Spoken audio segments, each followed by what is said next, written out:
সলিল চৌধুরী আগামী 19শে নভেম্বর শতবর্ষে পদার্পণ করবেন। সঙ্গীতের দুনিয়ায় উনি নীল ধ্রুবতারা হয়ে জ্বলজ্বল করবেন চিরকাল। 99তম জন্মবার্ষিকী উদযাপনে বিশেষ উদ্যোগ নিল আনন্দপুর সলিল চৌধুরী জন্ম শতবর্ষ সোসাইটি ও সুরধ্বনি। কিংবদন্তি সঙ্গীত পরিচালক গীতিকার সলিল চৌধুরীর 99তম জন্মবার্ষিকী উদযাপনে বিশেষ উদ্যোগ।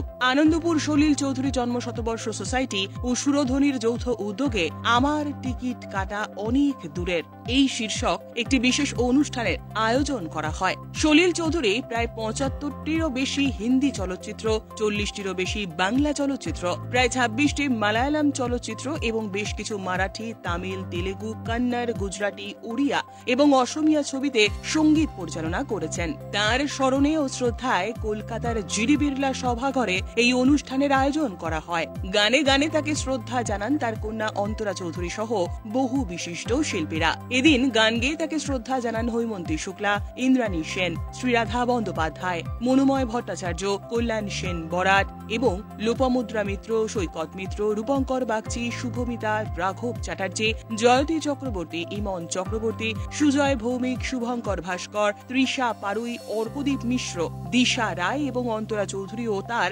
সুরধ্বনির ছাত্রছাত্রীরা। আনন্দপুর সলিল চৌধুরী জন্ম শতবর্ষ সমিতি 2024 সালে প্রতিষ্ঠিত হয় সলিল চৌধুরীর জন্ম শতবার্ষিকী উদযাপন করার জন্য, তার জীবন এবং সঙ্গীতে বিশাল অবদানকে স্মরণ করার জন্য। এবছর তারা সারা দেশ জুড়ে বাদ্যযন্ত্রের কনসার্ট, ওয়ার্কশপ, সেমিনার, প্রদর্শনী, সঙ্গীত প্রতিযোগিতা, নাট্য পরিবেশনা এবং ফিল্ম ফেস্টিভ্যালের আয়োজন করবে। সলিল চৌধুরীর কাজের সংরক্ষণ, প্রচার ও প্রসারের জন্য এই অনুষ্ঠানের আয়োজন করবে তারা। আমার তো কান্না পাচ্ছে। হ্যাঁ, আমার মনে হচ্ছে যেন বাবা এখানেই আছে। আর এই কাজ আমরা যে শুরু করেছি এটা কিন্তু বাবার সেন্টিনারিতে শেষ হবে না, এটা কিন্তু চলবে প্রত্যেক বছর।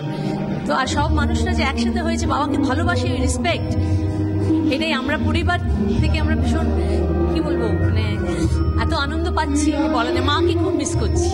বাবা এই যে ছোটদের জন্য গান চিরকাল থাকবে, আমি থাকবো না, কিন্তু গানগুলো এমন দিয়েছে বাবা, আমি বলি আমি সব থেকে লাকি মেয়ে। Bureau report, channel 10।